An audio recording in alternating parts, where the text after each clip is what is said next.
डर का एहसास। यह एक भूत की कहानी है। साल 2004 की ये बात है, जिसमें उमेश नाम के एक टीचर को एक बार डर का एहसास हुआ। एक गांव के छोटे से स्कूल में वो पढ़ाते थे। वो स्कूल में सारे बच्चों को बहुत प्यार करते थे। बच्चे भी उनकी सारी बातें मानते थे। उनका घर स्कूल से बहुत दूर था और उन्हें आने जाने में बहुत दिक्कत होती थी। इसलिए उन्होंने स्कूल में एक अच्छा सा कमरा देखकर वहीं पर रहने लगे और बीच बीच में अपने गांव भी चले जाते थे। कमरा एकदम अच्छा था, खिड़कियों से तेज़ी हवा आती थी और स्कूल के थोड़ी ही दूर पर एक छोटा सा गांव था, इसलिए कोई डरने की बात नहीं थी। टीचर वहां आराम से रहने लगे। ऐसे ही कुछ दिन बीत गया। एक दिन टीचर रात में सो रहे थे, तभी उन्हें खिड़की से कुछ अजीब सी आवाज़ सुनाई दिया। उन्होंने दरवाज़ा खोलकर देखा तो बाहर कोई नहीं था। उन्होंने उस आवाज़ को नज़रअंदाज किया और फिर दरवाज़ा बंद करके सो गए। दूसरे दिन भी रात के समय फिर खिड़की से अजीब आवाज़ आने लगी।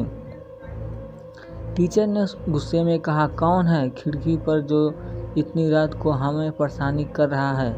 और फिर ऐसा बोलते हुए दरवाज़ा खोले और वहीं पर खड़े होकर उस आवाज़ को सुनने की कोशिश करने लगे, लेकिन फिर कोई आवाज़ सुनाई नहीं दी। समय बदलता रहा और ऐसे ही हर रोज़ वह रात को सोते समय उस अजीब सी आवाज़ को सुनने की कोशिश करते रहे, लेकिन उन्हें कुछ नहीं सुनाई देता था। कई महीने बाद उन्हें पता चला कि उस कमरे में कई सारी घटनाएं घट चुकी थी। एक दिन शाम को टीचर उदास होकर बैठ गए। तभी गांव का एक आदमी आकर पूछा, क्या हुआ मास्टर जी, आप इतने उदास क्यों हैं?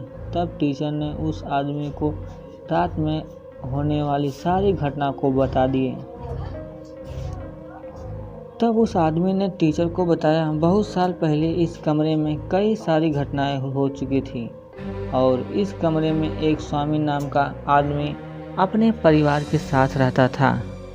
किसी कारण वह उसके परिवार वाले उसकी हत्या कर दिए और इस कमरे को छोड़ कर के भाग गए। तब से लेकर आज तक इस कमरे में हमेशा भूत का वास रहता है और रात को आते जाते लोगों को परेशान करता रहता है।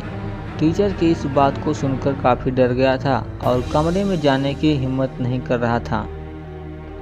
जैसे तैसे करके रात गुजारा और दूसरे ही दिन वह स्कूल छोड़कर हमेशा के लिए अपने गांव चला गया और कभी भी उस कमरे को देखने के लिए नहीं आया, क्योंकि उसे डर का एहसास होने लगा था। तो दोस्तों, चैनल पर नए हो चैनल सब्सक्राइब करें और लाइक करें। फिर मिलते हैं एक नई वीडियो में। धन्यवाद। Thanks for watching.